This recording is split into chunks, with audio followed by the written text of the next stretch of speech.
भूमिगत जल के अपरदन से निर्मित स्थलाकृतियों के बारे में आज हम चर्चा करेंगे।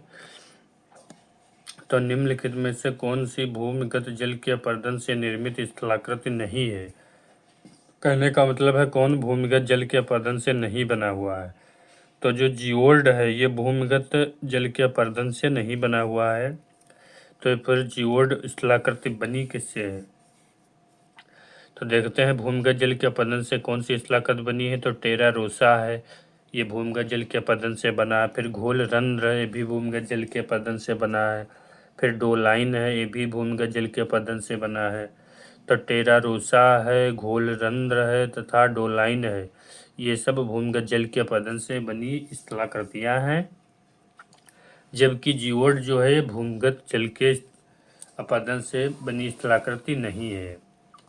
ड्रिप स्टोन पाए जाते हैं। तो ड्रिप स्टोन कहाँ पाए जाते हैं? तो कारस्ट प्रदेश में, चूना प्रधान प्रदेश में पाए जाते हैं। कारस्ट प्रदेश में ड्रिप स्टोन पाए जाते हैं। तो ड्रिप स्टोन स्थलाकृति, ड्रिप स्टोन जो है ड्रिप स्टोन कारस्ट प्रदेश में पाए जाते हैं। शुष्क कंदराओं में टपकते जल के चूना युक्त निक्षेपण मतलब जमाव को ड्रिप स्टोन कहा जाता है। कंदरा की जो छत है उससे लटकते हुए स्तंभाकार ड्रिप स्टोन को स्टेलेक्टाइल तथा कंदरा के फर्श से ऊपर की ओर बढ़ते ड्रिप स्टोन के स्तंभ को स्टेलेगमाइट कहते हैं। तो ड्रिप स्टोन कहाँ है? तो जहाँ चूना प्रधान क्षेत्र है वहाँ पाए जाते हैं। ये शुष्क कंदराओं से टपकते जल से चूना युक्त निक्षेपण को मतलब निक्षेपण से बने हैं, तो उसे ड्रिप स्टोन कहा जाता है। कंदरा की छत से लटकते स्तंभाकार ड्रिप स्टोन को, जो स्तंभाकार ड्रिप स्टोन होता है उसे स्टेलेक्टाइल तथा कंदरा के फर्श से ऊपर की ओर बढ़ते हुए ड्रिप स्टोन को कहते हैं स्टेलेगमाइट। कारस्ट स्थलाकृति का सर्वोत्तम उदाहरण कौन सा है? तो कारस्ट स्थलाकृति का सर्वोत्तम उदाहरण कौन सा है? तो है यूगोस्लाविया। कौन है? तो यूगोस्लाविया है कारस्ट स्थलाकृति। वर्तमान में इसे स्लोवेनिया कहा जाता है। तो कारस्ट स्थलाकृति का सर्वोत्तम उदाहरण पूर्व यूगोस्लाविया है, वर्तमान में स्लोवेनिया के नाम से जाना जाता है। चूना पत्थरों से निर्मित स्थलाकृति को आमतौर पर कारस्ट स्थलाकृति कहा जाता है। इसका निर्माण कार्बनीकरण की रासायनिक प्रक्रिया के द्वारा हुआ है। कास्ट स्थलाकृति उदाहरण है। तो कास्ट स्थलाकृति किसका उदाहरण है? तो कास्ट स्थलाकृति यूगोस्लाविया के मैदान का उदाहरण है। यूगोस्लाविया का जो मैदान है उसका उदाहरण है। चट्टानों की घुलनशीलता किस क्षेत्र में प्रमुख है? तो चट्टानों की घुलनशीलता किस क्षेत्र में प्रमुख है? तो वो है चूना चट्टान क्षेत्र में। चूना चट्टान क्षेत्र में चट्टानों की जो क्रिया क्षेत्र है वो प्रमुख होती है, घुलनशील। चट्टानों की घुलनशीलता चूना पत्थर क्षेत्र में अधिक होती है। इसका कारण धरातल के नीचे चट्टानों के छिद्र और दरारों के भूमिगत जल के अवशेष के कारण होता है। इससे बनी स्थलाकृति को कारस्ट स्थलाकृति कहते हैं। कारस्ट स्थलाकृति कहा जाता है। यह नाम तत्कालीन यूगोस्लाविया, वर्तमान स्लोवेनिया के एड्रियाटिक तट चूना क्षेत्र की स्थलाकृतियों के नाम से जाना जाता है। इससे निर्मित स्थलाकृतियाँ जैसे लेपीज है, घोलरंध्र है तथा कंदरा है तथा अंधी घाटी है, कंदरा है तथा घोलरंध्र है, लेपीज ये सब इससे पाई जाती हैं स्थलाकृतियाँ। निम्नलिखित स्थलाकृतियों में से कौन कारस्ट स्थलाकृति से संबंधित नहीं है? कौन जो है चूना प्रधान स्थलाकृति से संबंधित नहीं है? तो अंधी घाटी भी सम्मिलित है, युवाला भी सम्मिलित है। फिर निगमन संकरी घाटी ये भी कारस्ट स्थलाकृति से संबंधित है। तो अंधी घाटी भी सम्मिलित है, युवांडा भी सम्मिलित है तथा निगमन संकरी घाटी भी सम्मिलित है। तो सीफ टिब्बा जिसे सीफ स्पूत या बरखान बरखान बालुका स्फूत के विशिष्ट रूप हैं।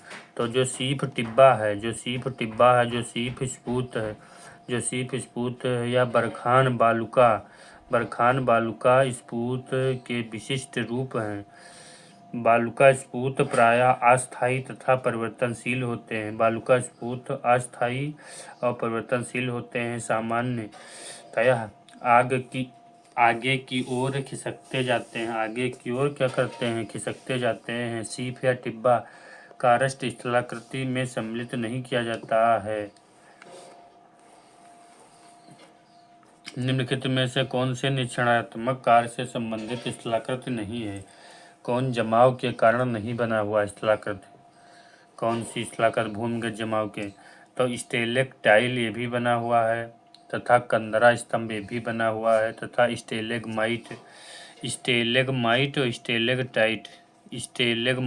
स्टेलेक्टाइट ये दोनों भूमिगत जल के अपरदन से, भूमिगत जल के निक्षेपण से संबंधित स्थलाकृति है। कंदरा भी स्थलाकृति है, जबकि डोलाइन स्थलाकृति से संबंधित नहीं है। डोलाइन का निर्माण भूमिगत की जल की अपरदन की क्रिया के परिणाम स्वरूप हुआ है, न कि निक्षेपण से हुआ है। इसे अपरदन से हुआ है, जबकि अन्य सभी निक्षेपणात्मक क्रिया से बने हुए हैं। भूमिगत जल के अपरदन क्रिया के फलस्वरूप निर्मित स्थलाकृतियां हैं, जैसे लेपीज है, घोलरंध है, कारस्ट खिड़की है, युवाला है तथा पोलिये है, काष्ठ प्रदेश है, अंधी घाटी है, कंदरा है, गुफा है। ये सबका है। तो भूमिगत जल के अपरदन के फलस्वरूप तो अपरदन क्रिया के फलस्वरूप निर्मित स्थलाकृतियां हैं। लेपीज है, घोलरंध है, कारस्ट खिड़की है, युवाला है, पोलिये है, कारस्ट प्रदेश की घाटी है, अंधी घाटी है, कंदरा है और गुफाएं हैं। भूमिगत जल के निक्षेपण से निर्मित स्थलाकृतियां जो निक्षेपण से जमाव से बनी हैं वो है स्टेलेक्टाइल है, जिसे निश्चुताश्म कहते हैं, स्टेलेगमाइट है, जिसे आस्तुताश्म कहते हैं तथा कंदरा स्तंभ है। ये सब किससे निर्मित स्थितियाँ हैं? तो भूमिगत जल के निक्षेपण से संबंधित स्थलाकृतियाँ हैं। निम्नलिखित में से काष्ठ स्थलाकृति का निक्षेपणात्मक रूप नहीं है। तो कौन सा काष्ठ स्थलाकृतियों का निक्षेपणात्मक रूप से सम्मिलित नहीं है? तो इसमें कौन सा नहीं है? तो इसमें है कंदरा गुफाएं हैं निक्षेपणात्मक तथा लेपीज हैं, ये अपरदन से निर्मित स्थलाकृतियां हैं। जबकि आस्तुताश्म और निश्चुताश्म ये निक्षेपण से संबंधित स्थलाकृतियां हैं। निम्नलिखित में से कौन से निक्षेपण से संबंधित स्थलाकृति नहीं है? तो अभी बताए हैं आस्तुताश्म है तथा निश्चुताश्म है तथा कंदरा स्तंभ है, ये निक्षेपण से संबंधित है। जबकि काष्ठ खिड़की या भूमिगत जल के अपरदन से निर्मित अभिक्रिया है। निम्नलिखित में से कौन सा कारस्ट स्थलाकृति से संबंधित है? कारस्ट स्थलाकृति से संबंधित है तो जो अंधी घाटी है या कारस्ट प्रदेश से संबंधित स्थलाकृति है? अंधी घाटी। निम्नलिखित में से कौन सी स्थल रूप भूमिगत जल के से संबंधित है? निम्नलिखित में से कौन सा स्थल भूमिगत जल के अपरदन से संबंधित है? वो है लेपीज। किससे संबंधित है? भूमिगत जल के अपरदन से। भूमिगत जल के अपरदन से संबंधित कौन सा है? तो लेपीज है, भूमिगत जल के अपरदन से संबंधित है। आस्तुताश्म तथा निश्चुताश्म निक्षेपणात्मक स्थलाकृतियां हैं तक किसकी हैं? तो भूमिगत जल की। किसकी हैं? तो भूमिगत जल के साथ संबंधित स्थलाकृतियां हैं। चूना पत्थर स्थलाकृति में जब गुफा की छत से चूने का निक्षेपण जल के साथ होता है तो गुफा के छत से जमीन की तरफ एक स्तंभ जैसी रचना होती है, इसे स्टेलेक्टाइल कहते हैं तथा ठीक नीचे भी फर्श के छत की तरह रचना का निर्माण होता है, जिसे स्टेलेगमाइट कहा जाता है। स्टेलेगमाइट को हिंदी में आस्तुताश्म तथा स्टेलेक्टाइट को निश्चुताश्म कहते हैं। दोनों का कारस्ट भूदृश्य आकृतियां हैं। निम्नलिखित में कौन से अपरदन से संबंधित नहीं है? तो कौन अपरदन से संबंधित नहीं है? तो अपरदन से संबंधित लेपीज भी है तथा कारस्ट विंडो भी है, कारस्ट खिड़की तथा डोलाइन्स भी है तथा स्टेलेगमाइट। तो स्टेलेगमाइट अपर्दन से नहीं, यह निक्षेपण से संबंधित है। तो अपर्दन से लेपीज है, कारस्ट विंडो है तथा डोलाइन्स है। स्टेलेगमाइट स्टेलेक्टाइट एक स्थलाकृति है तो कास्ट भूदृश्य है, निक्षेपण से बना हुआ। काहे से? तो निक्षेपण से बना हुआ है। के तट के अनुदिश जिस स्थलाकृति का अध्ययन किया गया है उसे कारस्ट स्थलाकृति सर्वप्रथम थी। तो जो कौन सा ऐसा तट रहा है जिसके अनुदिश एक स्थलाकृति का अध्ययन किया गया था, वो कारस्ट स्थलाकृति थी सर्वप्रथम। वो थी एड्रियाटिक तट। कौन सा तट था? एड्रियाटिक तट। कहाँ है? भूमध्य सागर के पास। तो एड्रियाटिक सागर के तट पर अनुदिश जिस स्थलाकृति का अध्ययन किया गया है उसे कारस्ट स्थलाकृति सर्वप्रथम थी। एड्रियाटिक सागर तट या बेसिन का कारस्ट स्थलाकृतियों के लिए प्रसिद्ध है। निम्नलिखित में से कौन सा कारस्ट स्थलाकृतियों के लिए प्रसिद्ध है? तो कारस्ट स्थलाकृति के लिए कौन प्रसिद्ध है? तो एड्रियाटिक बेसिन। कौन है? एड्रियाटिक बेसिन प्रसिद्ध है। निम्नलिखित में से जलवायु भू आकृति विज्ञान का लाक्षणिक स्थल रूप नहीं है। निम्नलिखित में से कौन सा जलवायु भू आकृति विज्ञान का लाक्षणिक स्थल नहीं है? तो कौन सा नहीं है? तो कॉर्न कारस्ट जो है भू आकृति विज्ञान का लाक्षणिक रूप नहीं है। का नाम है? तो उसका नाम है कॉर्न कारस्ट। तो देखते हैं, कारस्ट प्रदेश में कई काकपिटों के मिल जाने से इसके मध्य में अवशिष्ट शंक्वाकार कटकों वाली एक स्थलाकृति को कॉर्न कास्ट कहते हैं।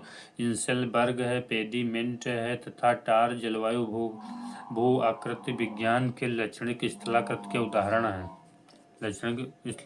उदाहरण हैं। कौन सा कारस्ट स्थलाकृति का एक निक्षेपणात्मक स्थल है?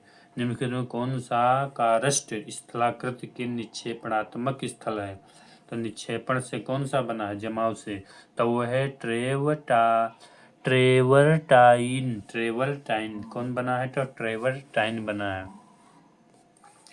कारस्ट क्षेत्र में चूना पत्थर से निर्मित कंदराओं के सभी प्रकार के निक्षेपणों को सम्मिलित रूप से स्पीलियोथेम कहा जाता है। इसमें सर्वप्रथम संगठक केलसाइट होता है। पट्टीदार कालकेरियम निक्षेपण को ट्रेवर्टाइन कहते हैं। कंदरा के मुंह पर निक्षेपणात्मक ट्रेवर्टाइन के कोमल निक्षेपण को ट्राफ्ट या काल्फ ट्राफ्ट कहा जाता है। ट्रेवर्टाइन कास्ट प्रदेश में निक्षेपणात्मक स्थलाकृति है, जबकि विकल्प में युवाला है, डोलाइन है तथा धनसरी निवेशिका कारस्ट प्रदेश है। धूल क्रिया आदि अपरदनात्मक स्थल करते हैं। आदि कैसे स्थल करते हैं? अपरदनात्मक। डोलाइन अपरदन के किस कारण द्वारा बनाई जाती है? तो डोलाइन अपरदन के किस कारक द्वारा बनाई जाती है? तो भूमिगत जल के कारण द्वारा बनाई जाती है। निम्नलिखित में से कौन सी स्पीलियोथेम्स से संबंधित है? तो स्पीलियोथेम्स से संबंधित है कारस्ट क्षेत्र। किससे संबंधित है? तो कारस्ट क्षेत्र संबंधित है।